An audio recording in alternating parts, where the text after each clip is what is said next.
this icon, and it'll go down in, I think, me personally, I honestly believe he'll go down in history as being one of the most well-received coaches, most might not like hold all the accolades for most winning or longevity, but he's given us the blueprint, right? He's given us the blueprint. NANI? Dynamite. I had originally watched this in real time, and the full interview is actually amazing, but this interview was like worth it. I don't think Deion Sanders gets enough credit for being a lifeline of, and I appreciate that. Just Kenny, clap it up, baby. I appreciate that. It's Taco Tuesday. You absolutely right. It is Taco Tuesday. The thing that he just doesn't get enough credit. And I covered this topic last week about what does it mean to be SWAC.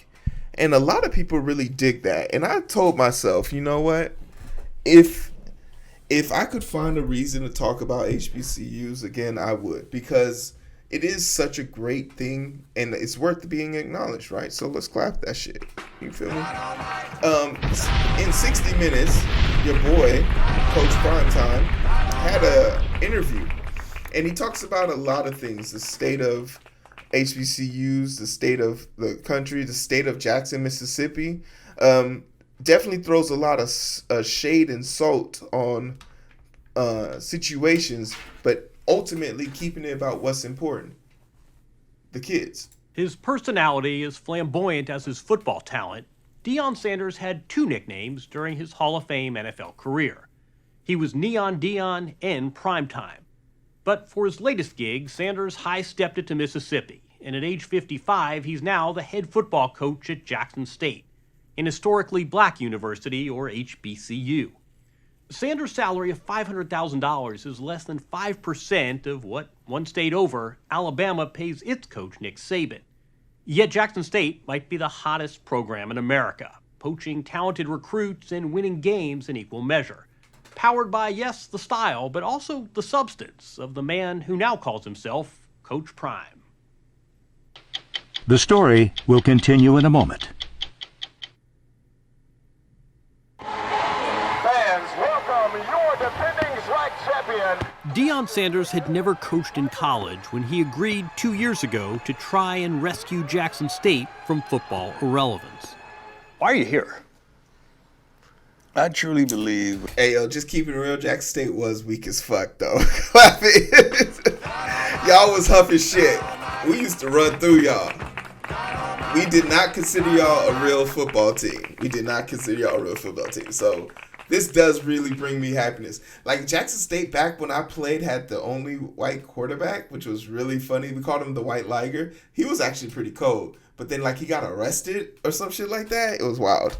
With all my heart and soul that God called me collect. And I had to accept the charges. You accepted the charges. I had to accept the charges. He's so fucking charming. But understanding when you accept those type of charges is going to cost you something. What's it cost you? A lot of sleep. But I can't say I don't love it. I love every darn minute of it. It doesn't hurt that his team is darn good. The Jackson State Tigers are blazing through their HBCU football opponents. 11-2 last season, undefeated so far this season. No, they good as fuck right now. Just do your job. Watch the Tigers rack up points, led by Deion's son, quarterback Shedeur Sanders, and you wonder how they'd fare against the football. They would actually get destroyed by another football team, but I'm going to say this outright. The only reason why he is coaching this team is to secure his son's pathway to the NFL. Like, what better coach than primetime to get you ready for prime time? It goes without saying. And he talks about it a little bit in this end, but I'm okay with that. I'm okay with this man doing whatever. He did what LeVar Ball should have done, right? LeVar Ball should have become like a coaching assistant or some AU guru and pushed his sons that way instead of being like a talking piece on ESPN. Elites, the so-called Power 5. which I'm okay with. LeVar Ball did it the right. He supported his kids. Anyone who supports their kids doing something positive is fine by me. Schools.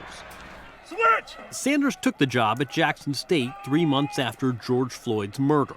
Timing, he says, that was no coincidence. It was relevant because a lot of folks sit back on the Twitter fingers and talk about what they're gonna do, and I wanted to go do it. Do what?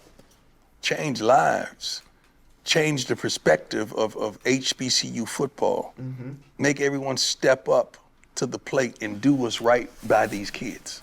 Ashley Robinson, Jackson State's athletic director, pursued rumors that Sanders might be interested in coaching and offered him a job. What's been the impact here at Jackson State since he's arrived? Coach Prime was the biggest hire in college football. I'm talking about Power 5 level. He's the biggest hire in college football. All of college football? All of college football. It's no other Deion Sanders. What's Deion Sanders worth to Jackson State? Woo!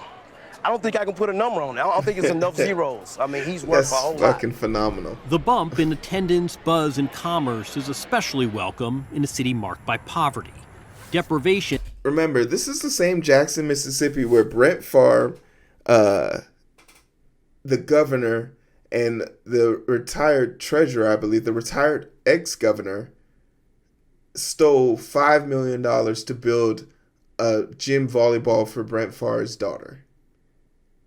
The same Jackson, Mississippi. Isn't it amazing how one person brings positivity, but the other doesn't? And we still waiting to see those people get held responsible for their actions, right? Will that money ever make it to the people who need it the most? That can be glimpsed just on the other side of the fence from the JSU football facility. The program was depressed as well.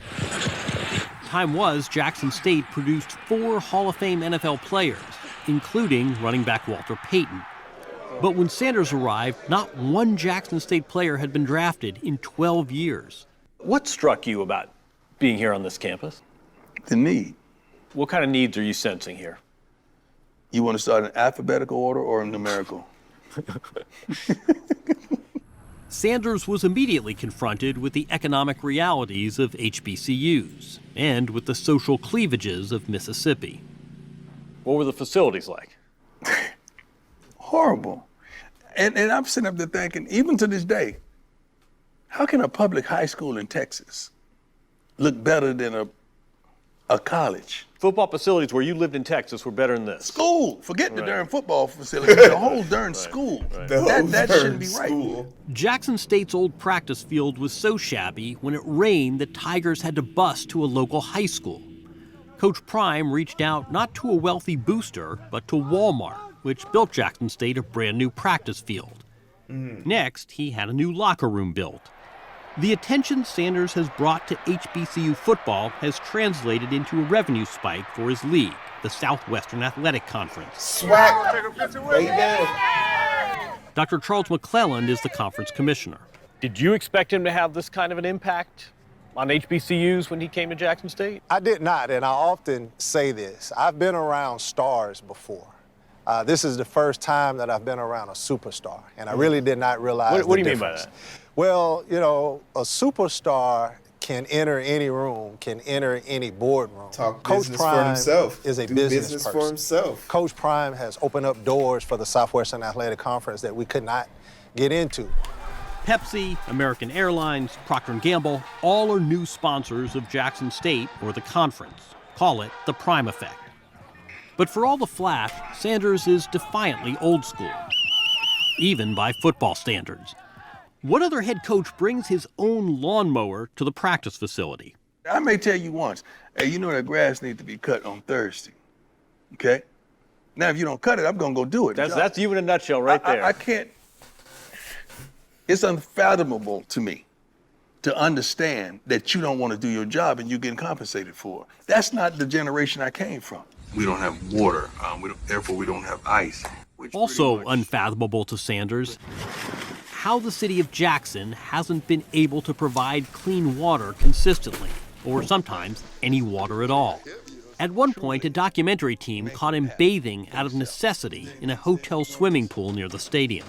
The water crisis here was a national story Tell me specifically how that impacted your program these last few months. Forget our program. It impacted the whole darn city. And once again, he backs his shit up. You saw his players helping move water and donating stuff for them. He has brought attention to this without making it political. He is a very classy, suave, savvy individual. And he has, like, man, I'd love to see him in politics, but, like, I think it's my infatuation of seeing him speak just so eloquently about his players. He's a man of the people. He's a player's coach. I would want to play for him. And I get that vibe from him. He's a player's coach. His team would run. His team, if you told him, like, his team had to split the Red Sea or some shit like that, he would do that. He would split that shit. Basically, Jackson, Mississippi's water reserve treatment plant broke down. So for the last 6 weeks, there's been no clean water to drink in the capital of Mississippi. Keep in mind, Mississippi has top 10 worst healthcare outcomes for children, top 10 worst education, top 10 everything, right? It's crazy. It's crazy. Not into politics, but I am in the people. And I feel as though our people should be taken care of a lot better. Just to be clear, in wealthier areas, they did all right with their water. I wonder if there isn't some parallels between HBCUs and resources. Shoot, you know darn well there's a parallel with HBCUs and resources. Underserved and overlooked. What do you do about that? You're here. That's what I do about that. As if the water crisis weren't enough, last season, Sanders was hospitalized with life-threatening blood clots that had formed in his leg. Did you have any idea at the time how serious this was? No, not whatsoever. Sanders had to endure 9 surgeries. 2 of his toes were amputated. A chunk of his leg was removed. He spent 23 days in the hospital, and when he returned to his team, he needed help moving around. Everything's going good, man. Twice a day, his damaged leg is rubbed to get the blood flowing. A towering athlete in American sports, who once darted and dashed into the end zone, who played in 2 Super Bowls and 1 World Series. We didn't mention that? Yeah, he played Major League Baseball, too. That man may never run again. I had my turn. Now I'm helping someone else dominate theirs. Though Sanders now limps noticeably and struggles to stand for an entire practice, his ambition persists. Full speed by the ball. Do not stop until you hit his whistle.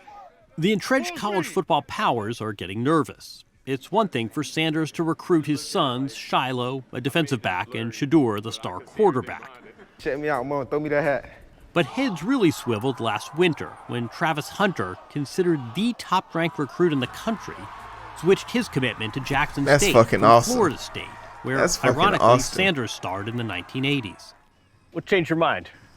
Coach Brown, he just let me know how big of an impact I can have on the people, and that's one of the things I want to do. I want to shine a light on our people and shine a light on HBCUs. He gets our people, it. You mean? Yeah, African Americans. He gets what it. he was going to do was he gets normal. it. It's been done. Big time recruit going to a big time school. But a big time recruit chooses to go to Jackson State. Oh, that changes the trajectory of so many other kids. Now they're saying, if it's good enough for Travis to go there and play, it may be good enough for me. So that's a game-changing decision that he made for so many. Disruption. That's it. And he gets it, right? He absolutely understands he understands the assignment. Regardless of where he goes from here, it doesn't matter. He's established himself as this icon, and it'll go down in, I think, me personally, I honestly believe he'll go down in history as being one of the most well-received coaches, most might not like hold all the accolades for most winning or longevity, but he's given us the blueprint, right? He's given us the blueprint.